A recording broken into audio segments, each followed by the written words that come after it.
Hi, welcome back. Last week I left you with a bold promise that I was going to start drawing. And I fulfilled that promise, but alas, only for 10 minutes. Actually, maybe even 5 minutes. It just wasn't my week for drawing it. I thought that external pressure, sort of virtual peer pressure, would do the trick. How wrong I was. To be fair, there were other things on my plate, so it never really kicked off. I did do a couple of drawings, which I'll show you as a sort of a penance, I guess. So here goes. First up was this roughly blind contour, semi-blind. You know, I was doing blind contour for very small localized areas, but even looking back at the paper I still got the eyes in the wrong place, and in the end I just scribbled in some hair and stopped. The thing was, my intention never was to make beautiful drawings of David at this stage. The idea was to do things that were more analytical. So I thought, when I stopped that, I thought, well, let's just look at my 3D graphic model and see if I can just block things in. And I blocked in a front and back quickly. But frankly, I felt like I was doing it just because I'd promised that I would show you some drawings. Well, I've kept my promise. You feel free to leave a comment saying, good Lord, those are terrible drawings and they're also not very useful for your project. I'll take it on the chin. But for now, let me explain what went wrong. I was finishing off a commission, which was to produce a profile portrait of a friend's mother. It was her 70th birthday, and she was out from Germany to celebrate, and she asked me, she visited the gallery, she liked the work, and so I said, sure, I'd love to do that. I did a quick sketch to give an idea how it might look, and that's how it looks. Sketch. This is what it was supposed to look like, and then the idea was to enlarge it a little bit. Right, I'm back, and that's when I ran into a lot of problems. So things weren't going well. I was cursing, and my wife suggested, well, she had an app on that one of her nieces had given her on a phone, which takes photos and turns them into sort of simplified black and white drawings. And I immediately, my sort of nerves prickled. You know, I'm not going to be using a photo, and I'll say a little bit more about that in a moment. But eventually, needs trumped some sort of false sense of pride or artistic integrity. So I got some photos done. I got the photo put on the app and some photocopies made, of a blow-up that would be the size that we could use, which I'm going to show you. Now, this is going to involve me leaving the camera a little bit, and well, I'll tell you why. The paper's just blown off. I can't seem to reverse the camera, whether it's, whether you're looking at something or the camera's looking at you. I can't seem to do that without actually switching off the video, and that would require editing. So you're going to have to excuse this rather jumbled bit of filming to show you what happened.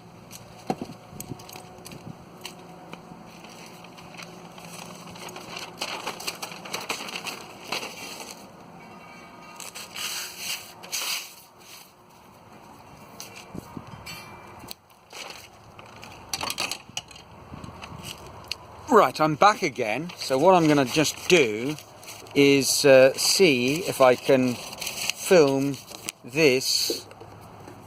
There we go. That's the photocopy.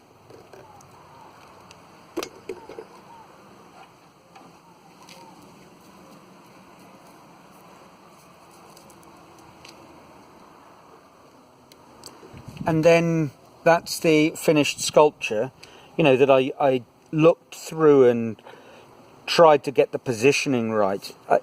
Even so, it was more difficult than I thought, so it wasn't an easy cheat, so to speak.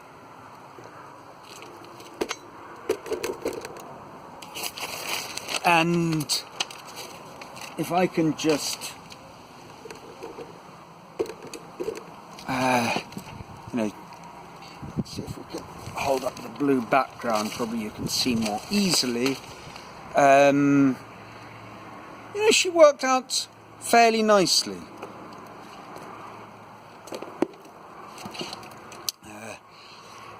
You know, one thing's certain on this last little comedic episode of me trying to film a piece of paper, this is not a professional operation here. This is very much me waving my tripod around in an attempt to film something. I hope that worked out okay. Time will tell. Now, there are two things I wanted to really touch on. The first is, you know, is it cheating to use photographic information? And in a way it isn't. You know, one of my favourite painters is an American, Chuck Close, and his method is to make these enormous Polaroids. Apparently there's a Polaroid camera that produces an image that's about 70 centimetres or so in height. So he'll take portrait photographs, this huge Polaroid photo, which he then grids up, and then he converts the grids into interesting squiggles, and close up it just looks like very abstract art, and at a distance these huge paintings, and they might be 5 foot or more, sort of kind of like pixels coming together to make an image. Really amazing. And so obviously for him technology plays a critical part. And actually, even if we go back to old masters, you know, there's a very interesting documentary that David Hockney, the British painter, made, and he's written a book about it, how from the time of Jan van Eyck, which I guess would be in the 15th century, late 15th century, and onwards, master painters were using the equivalent of a sort of a pinhole camera that would, using a lens, would reverse an image in a darkened room onto a canvas, and they would then trace the image before painting. So their background drawing before a painting was done using literally an optical copy, you know, a sort of 300 years before photography type of photography. So, you know, who am I to criticize using technology? But on the other hand, in a way, what I'm trying to do is a sort of a spontaneous line drawing. I'm really drawn to that. And so from that point of view, copying something, it's not so much that it's cheating, that it gets in the way of the line, or so I thought. But this piece that I did actually worked out okay. And so I've been experimenting since then with the start of a study of David's head.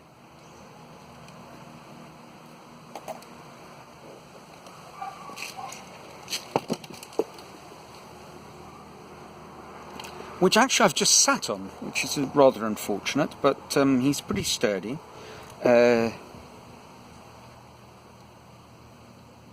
So this is the start. I'll show you how he turns out next week. The idea is that if I can use these drawings as a sort of not just a blueprint, but almost a matrix that I can copy to get key lines in the right place and then work from there. You know, that's the plan. The difficulty is it's a sort of reverse engineering of the drawing process. You know, the drawing process, you take a 3D image and you produce an illusion of it in 2D space doing a drawing. And really what I'm doing is taking a 2D image and trying to kind of blow that out into 3D space. Now, the difficulty is that whilst there's fairly well established rules of perspective, using vanishing points and very simple principles, geometric principles, to convert what you're seeing into the illusion of 3D space on the page when I'm doing a line drawing. To the best of my knowledge, something like that doesn't exist in the opposite direction. There isn't an obvious mathematical way to do that. So the first difficulty that I've encountered is obviously you see a line, and the line is flat on the page, but obviously what you're looking at is a line that in reality measures longer than the line on the page. Because, if you think of this finger in space, if I take a parallel point out and then connect it to the base, which might be the vision from another angle, for those of you aware of that most beloved of mathematical formulas, the theorem of Pythagoras will tell you that line is a hypotenuse and is longer than the line on the 2D space. So this is a real problem. There's no way of kind of working out, unless you do some very complicated maths, working out how long that line should be. So it's really a question of judgment, and trying to perhaps work out methods for getting in between points. Anyway, that's where I stand at the moment. It's been a disrupted week, and this has been unquestionably the most disrupted of films. My congratulations extend to you if you sat through all this, through paper blowing away in the garden, through me appearing and disappearing, a bearded genie and going back into bottle, who, if only he'd stay there, and then reappearing. So, I don't know what you've made of all of this, but I'd love to hear anyway. And be kind. You're allowed a chuckle. It's not a blooper reel, but it's, I guess, my, since I'm a one-take guy, my films sometimes are those cliched bloopers. So, until next week, ciao.